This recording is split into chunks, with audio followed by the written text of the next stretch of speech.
Estamos de volta com a mesa de debates aqui pela TVE Juiz de Fora.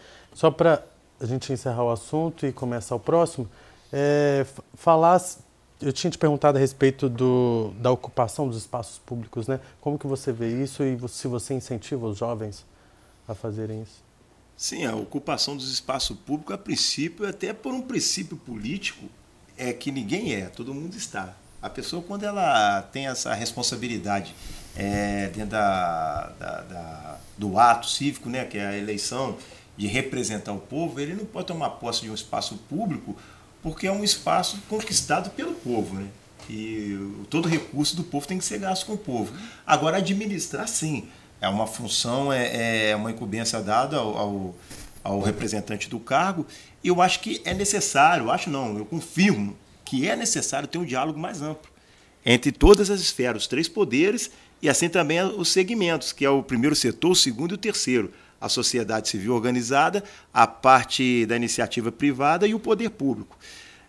Nós temos vários espaços públicos que se ocupam hoje ociosamente, a ocupação por ociosidade, que poderia ser um termômetro bem facilitador dentro de áreas de comunidade, utilizado como teatro, motivando as ações da periferia, fomentando um espaço de apoderamento do povo, sendo também uma via dupla, uma via de mão dupla, para manifestações de inquietações de jovens, não somente da periferia, como também até escolas privadas. Eu ressalto que sempre a utilidade desse diálogo, a qual você perguntou, da ocupação de espaço público, eu cito as escolas. Eu tenho grande dificuldade em criar uma agenda no mês de novembro, porque no mês de novembro se comemora a Semana da Consciência Negra. Isso. E a maioria das escolas acha que nós temos a contribuir somente naquele mês.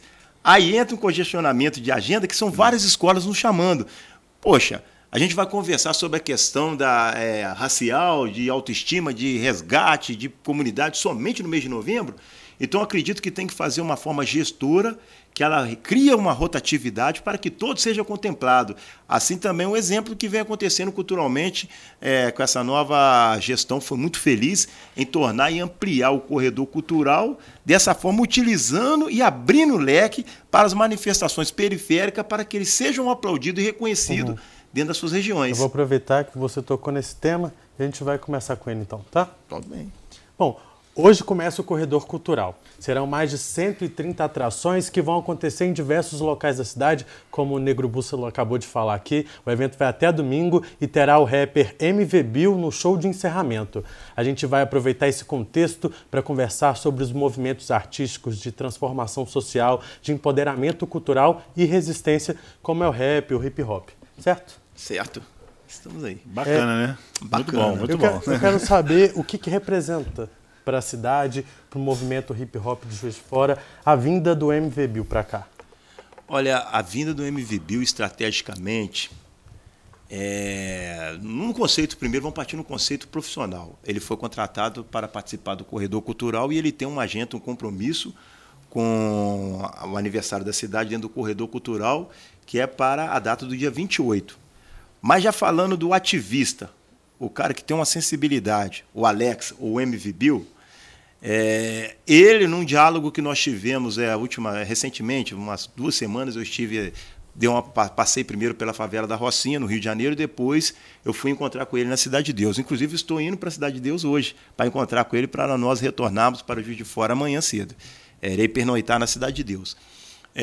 O MV Bill, ele teve total sensibilidade e ouviu as nossas inquietações. Quando eu falei para ele do quadro a qual o Juiz de Fora está passando, na questão da violência urbana, nós fizemos uma comparação do Rio de Janeiro na década de 80. O alto índice de homicídio que vem ocorrendo dentro da comunidade, ele tem mostrado, sim, que ele tem uma representatividade, que ele tem uma etnia, que ele tem uma classe social, que ele tem todo apoderamento físico. Então, ele foge da estatística, ele criou um personagem. E se nós olharmos a questão de número e de áreas de vulnerabilidade social. Dentro do que você acabou de falar sobre a ocupação, professor, das áreas públicas, nós poderíamos ganhar destaque no Bom Dia Brasil, no jornal, na rede nacional, com um evento grandioso dentro da nossa cidade, mas não. Ganhamos destaque nacional na confecção de uma arma lá no bairro Vila Esperança. Então, a nossa proposta é rodar. Por isso que ele veio com essa agenda antecipada do Corredor Cultural, para nós realizarmos um percurso dentro dessas áreas de vulnerabilidade social, consultar o protagonismo periférico para criar, dentro de políticas públicas com mais eficácia, uma alternativa a qual conduza o jovem a uma vida mais saudável e o convívio coletivo. Erradicar a violência é impossível, porque ela é histórica, mas nós podemos amenizar algumas situações. E dentro das comunidades que poderia ganhar destaque, volto novamente, essa questão do apoderamento, da participação coletiva dentro dessas áreas, nós poderíamos ganhar destaque em áreas, em regiões, mas nós estamos vivendo um fenômeno dentro de Juiz de Fora, que é a demarcação territorial. Um jovem de uma região não pode ir para outra região, mas como respeitar essa linha imaginária? Aonde ela passa? Onde ela corta? Quais são os valores? E quem dita essa linha? Quem dita essa linha? São valores paralelos que comprometem o convívio coletivo de todos. É o mesmo ecossistema que nós estamos vivendo. Então nós temos uma realidade a ser discutida. Acho que a pessoa com mais capacidade é aqueles que têm a visão aguçada. O Petica, ele tem um olhar crítico e um olhar com propriedade sobre as questões da sobrevivência e lidar com os idosos. E nessa área de juventude e periferia, nós temos propriedade de falar porque nós estamos inseridos no jogo. E nós estamos transformando em políticas públicas com mais eficácia, que não passa pelo mérito, o valor ou a votação de uma Câmara Municipal ou uma ação do Executivo. Estamos buscando todas as esferas. O poder público, a sociedade civil organizada e também a iniciativa privada está participando para que nós venhamos investir hoje na segurança. Tivemos uma situação pela qual eu estava comunicando com o MVBio sobre aquele homicídio que aconteceu. Essas são as propostas. Café com Hip Hop vai trazer o show no corredor, mas a vinda do Bill, ela vem trazendo alguma solução juntamente com as mentes pensantes de Juiz de Fora. Sobre a situação daquela senhora que teve o óbito naquela churrascaria lá no Mané Honório, né? Sim. Enquanto a situação estava no morro, estava controlada? Não. Quantos jovens morreu no morro e se tornou estatística? Estava silenciado. Estava silenciada. Quando morreu alguém aqui embaixo, virou uma tragédia. Então nós temos que olhar num conjunto igualitário. O que morre lá é o mesmo que morre aqui. Nós temos que erradicar, tentar, lutar e acreditar na erradicação da violência na nossa comunidade. Juiz de Fora é uma cidade que o crescimento demográfico é inevitável.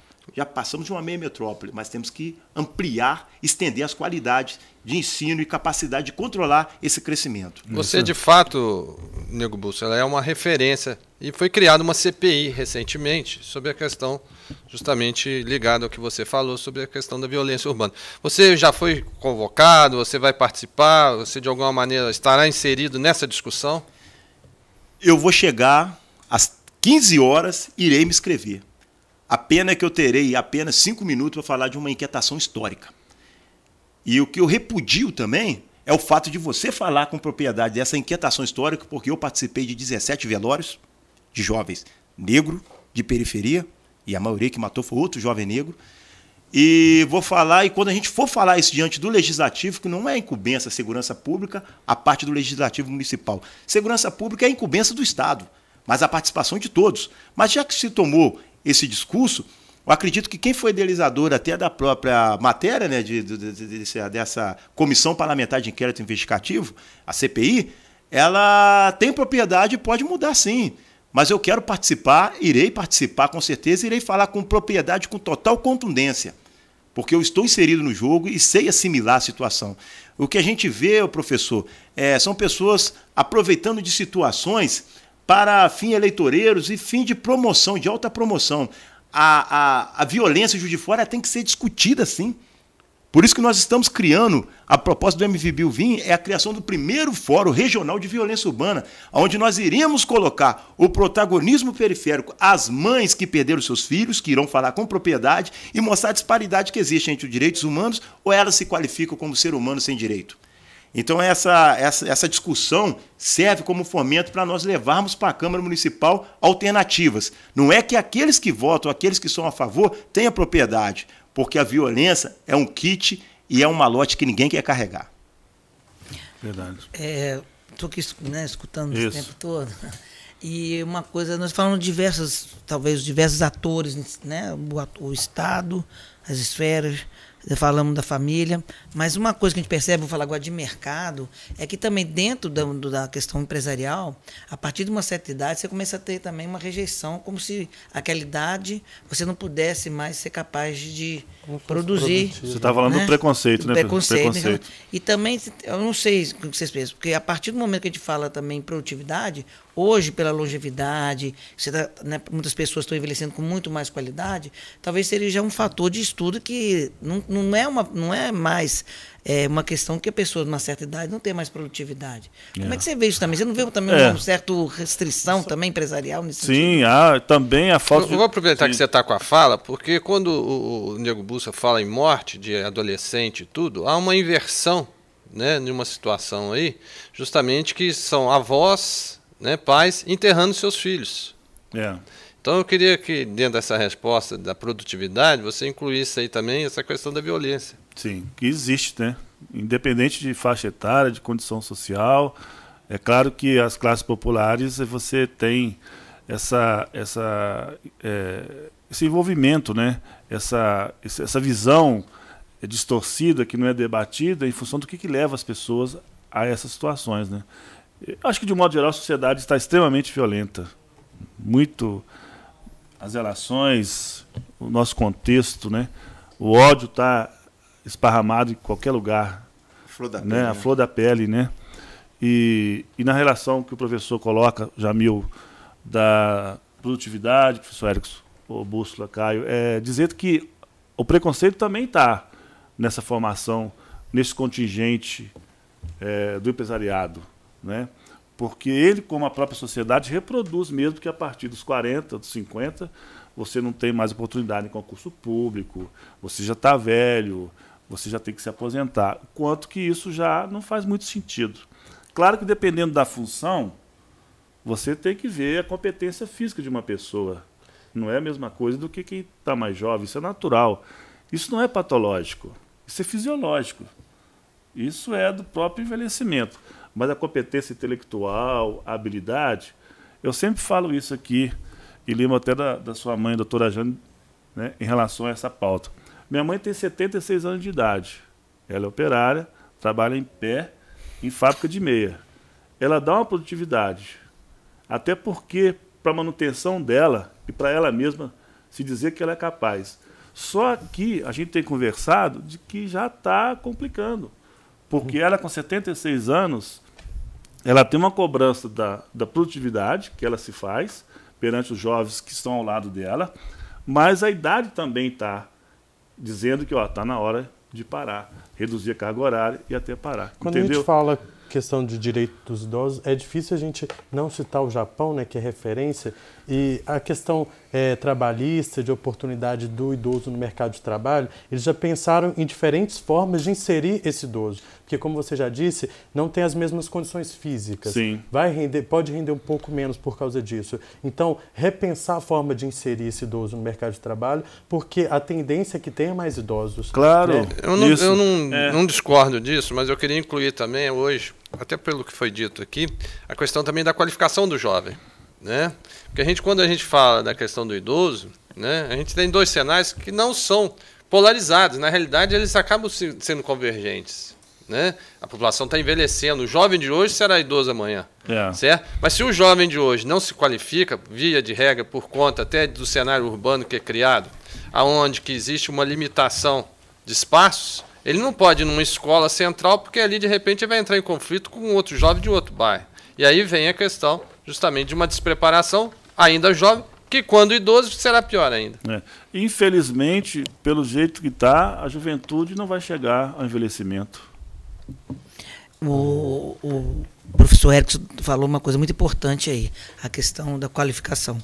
O que tem que se verificar também em pesquisas, né, é que devido à qualificação de pessoas mais novas, né, pessoas que já aposentaram, que tiveram toda uma vida, uma experiência numa área, que elas estão sendo chamadas, porque você não vê no mercado mais pessoas qualificadas naquela certa função específica, às vezes, né? Então é muito interessante essa questão que ele falou também. Uma oportunidade esses idosos qualificarem esses jovens? Seria talvez uma boa ideia, né? Ele está multiplicando o conhecimento dele para gerações quando mais você tem uma matilha, quando você tem uma matilha de lobos, né? A velocidade de deslocamento da matilha não se faz pelo mais veloz ou pelo mais jovem, ela se faz pelo mais idoso. Mais experiente, né? Eu vi agora há pouco... Eu preciso ir. Sim, vai rapidinho. lá. Sim. A gente, vai todo mundo. Nós vamos para mais um intervalo aqui do nosso programa e já voltamos com a mesa de debates.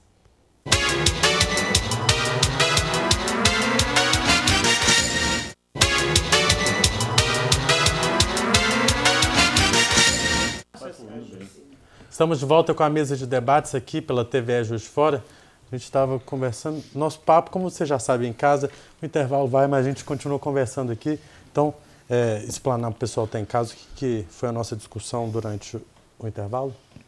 Eu só queria voltar à pergunta do professor Jamil, que toca num ponto muito interessante. Na medida do possível, e o Caio também colocou isso, essa aproximação, repassar os conhecimentos aos mais jovens é muito interessante. E tem um valor agregado a esse comportamento da afetividade, do respeito. Voltando à minha mãe, se vocês me permitem, o telespectador. Claro. Ela é uma líder. Qual é o nome dela mesmo? Lúcia. Dona Lúcia, moradora do bairro. Eu vou fazer igual você Lúcia. Fez com a sua mãe. Mãe, um beijo, um abraço. Muito obrigado mês por de maio, tudo. Né? Ainda mês de maio. Faltou a plaquinha, né? Tudo Faltou aqui a plaquinha. Então, ela é líder. O sujeito chega de segunda-feira. Dona Lúcia, só me peça 50 centavos. Ela é referência ali naquele mãe, contexto. Dona Lúcia, eu estou assim assado, meu problema pessoal lá em casa. Ela é referência. Então, essa aproximação, do ponto de vista nas funções produtivas, é muito necessário. E colocar, e o Caio foi assim brilhante também, não pode ser em qualquer lugar, em qualquer função, não é?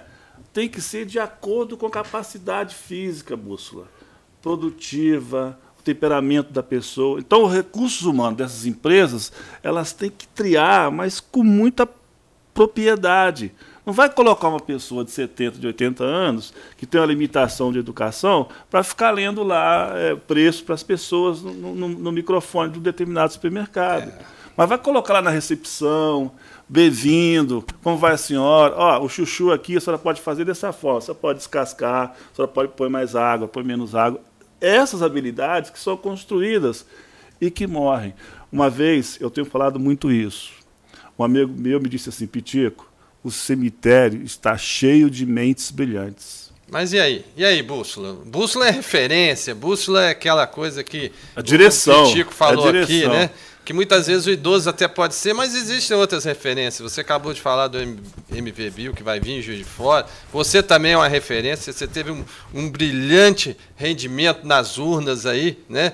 Quase 4.000 votos, né? É aquela coisa do processo eleitoral, ter um líder comunitário que com quase 4.000 votos, não sendo eleito, sendo que teve vereador que entrou com menos lá. Enfim, como é que você vê essa questão de referência, a bússola, né? A bússola.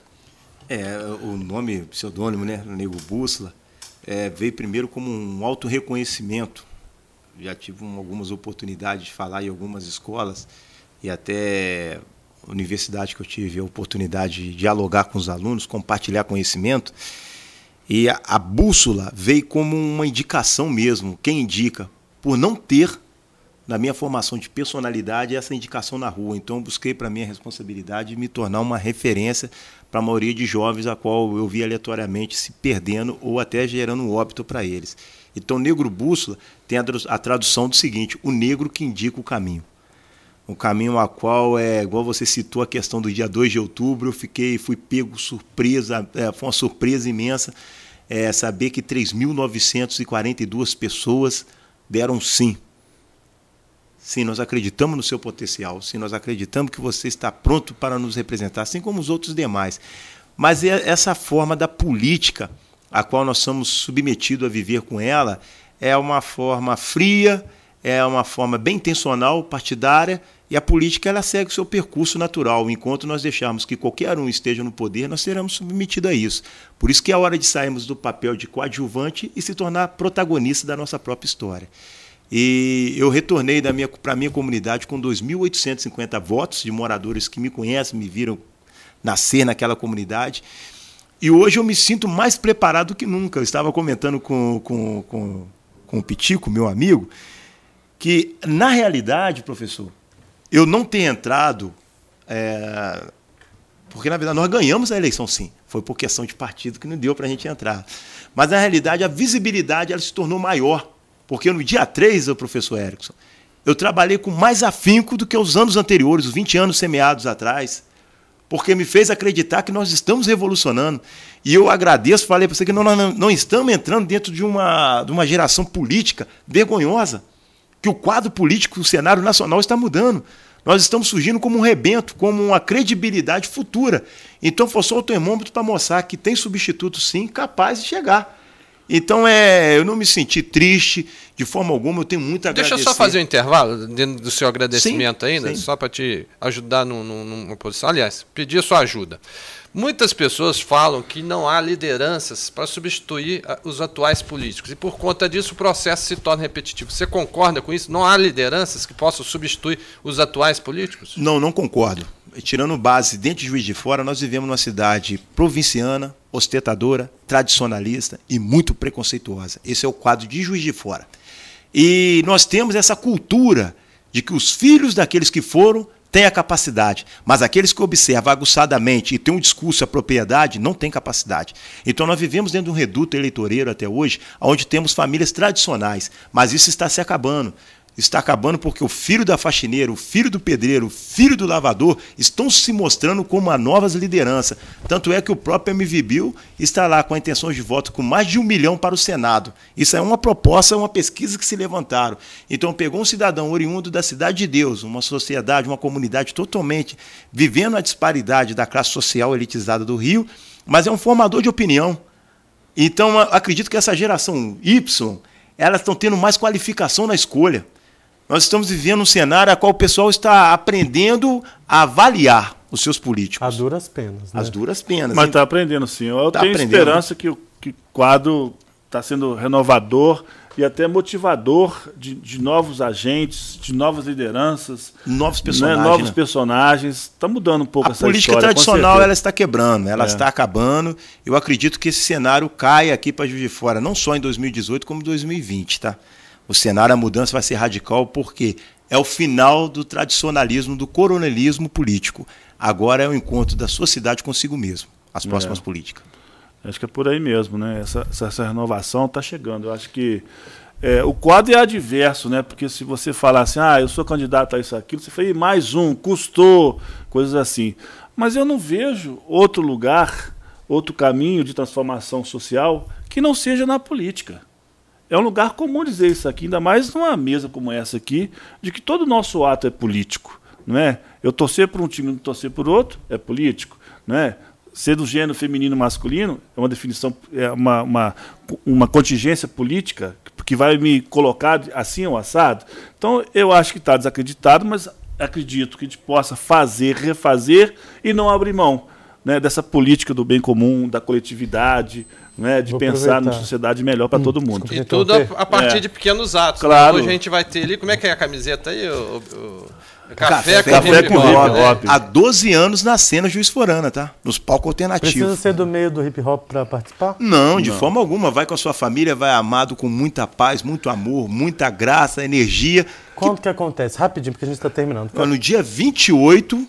É domingo agora, dia 28 de maio, estaremos na Praça Antônio Carlos, mas o evento Café com Hip Hop começa às 13h.